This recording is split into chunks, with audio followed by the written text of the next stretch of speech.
What's up, guys? I'm getting a bit exhausted. I'm supposed to record 6 more videos tonight, including this one, so we'll see how this goes. I might be talking for like a full hour, but hey, people do this for a living and get paid. Then again, I'm not getting paid. So is it worth it? We'll see. Anyways, let's dive into this. We're going to be talking about the Seattle Seahawks 2022 NFL season.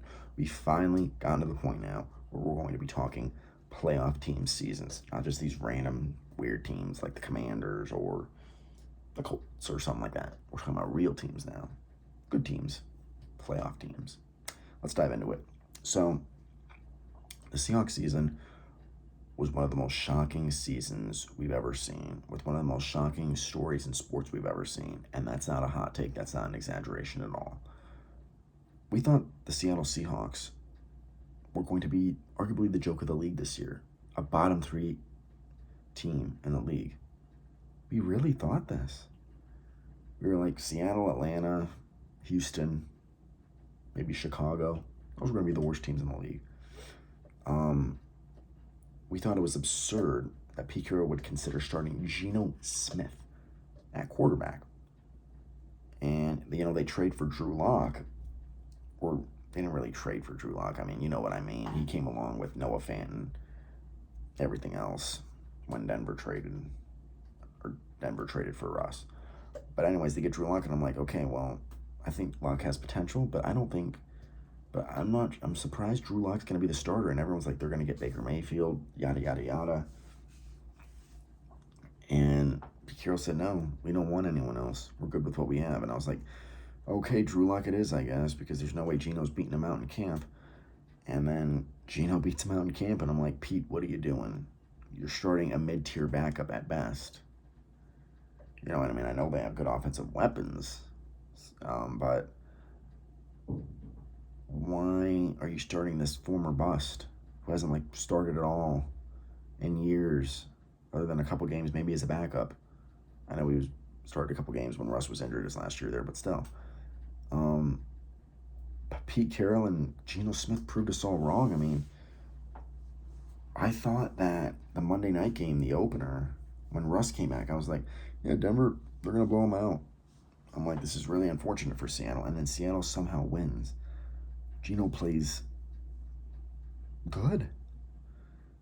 And as the season goes on, I'm like, oh my gosh, he's still playing well. I'm like, I'm just waiting. I'm waiting for Geno Smith to have that bad game, and then he's going to derail. He never really did. Maybe in the playoff game, he was fine against a great defense, and Geno, I mean, he had the highest completion percentage in the league this year. It was up in the 70s. I mean, he led the league in completion percentage this year. Got comeback player of the year, well deserved. That just shocks me. It really, really shocks me that Geno was able to accomplish this. And after all that Geno Smith praise, I'm going to play a little devil's advocate.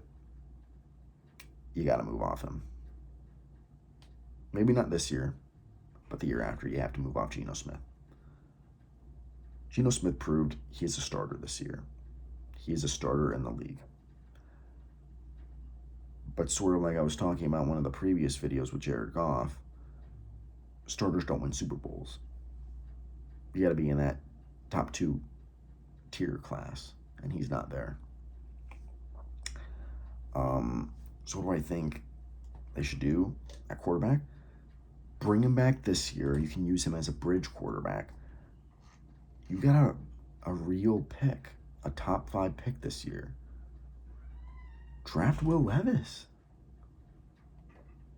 I know Will Levis is very athletic, but he's got a way better arm than Geno.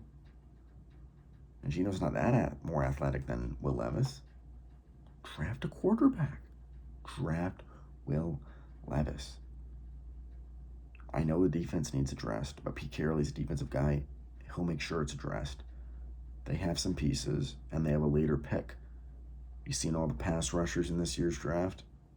They can still land a really good one. Offense is set if you draft Will Levis.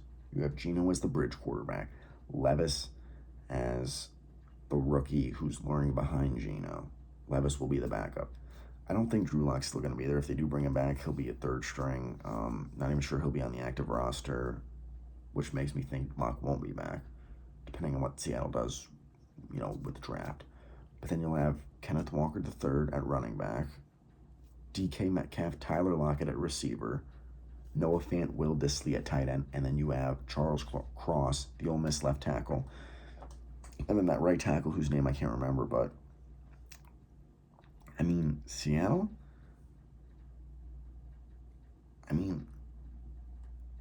I could argue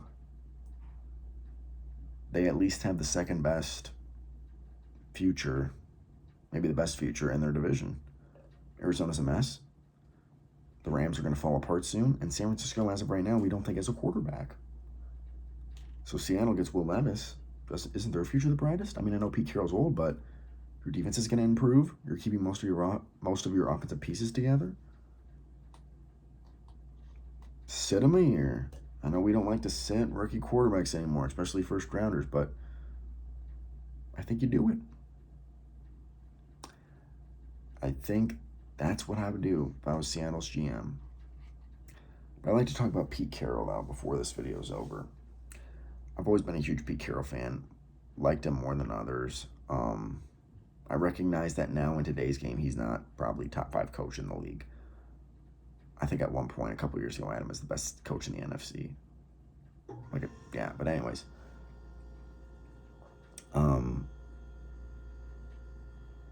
It sort of reminds me of what Pete Carroll did this year, or this past off season, is sort of like what John Harbaugh did going into Lamar's second year in Baltimore.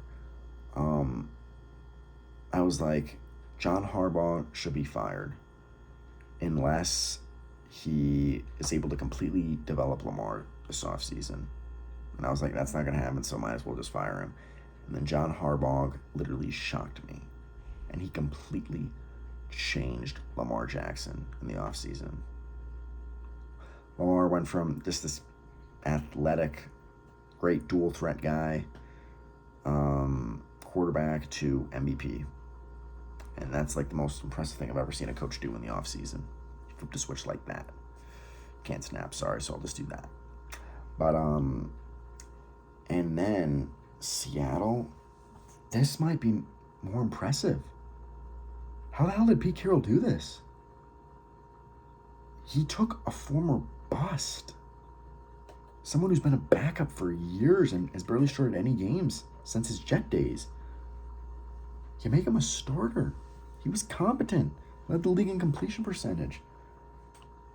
Pete Carroll's a Hall of Famer coach, and if we're talking best coaches all time, not just NFL, not just college, if we're talking guys that worked in college at a high level and ones that worked in the NFL also at a high level, there's like only 3 guys that come to my mind. Jimmy Johnson, obviously, coached at University of Miami, and the Cowboys. Jim Harbaugh, coached with the 49ers, and then at Michigan and Stanford. He's still at Michigan. And Pete Carroll, who coached at USC and is now the coach of the Seahawks. It's really impressive what those guys have done. It's really impressive what Pete Carroll's done. But yeah, if I was the Seahawks, that's what I would do. I know Geno had a great season for what it's worth, but you have a roster that's almost ready to win now. And you can't win now with Geno. I think he can win now if Levis is fully developed. So go out and draft a quarterback. If Stroud's there, go with him. If Young's somehow there, go with him. Draft one of those 3 guys. Sit him behind Geno for a year. Boom, you're good to go. Super Bowl contenders. I truly, truly believe that, and I think that's what they should do. So, yeah, congrats to the Seahawks making the playoffs. Nobody thought that. A lot of people thought you were going to be a bottom 3 team in the league. Not the playoffs, like I just mentioned. But, yeah, future looks bright. Unless they just continue to roll with Geno Smith. Then maybe not so bright. But I digress. Anyways, that's going to wrap it up for this video. More content throughout the next couple of days. Please like, comment, and subscribe. And see ya.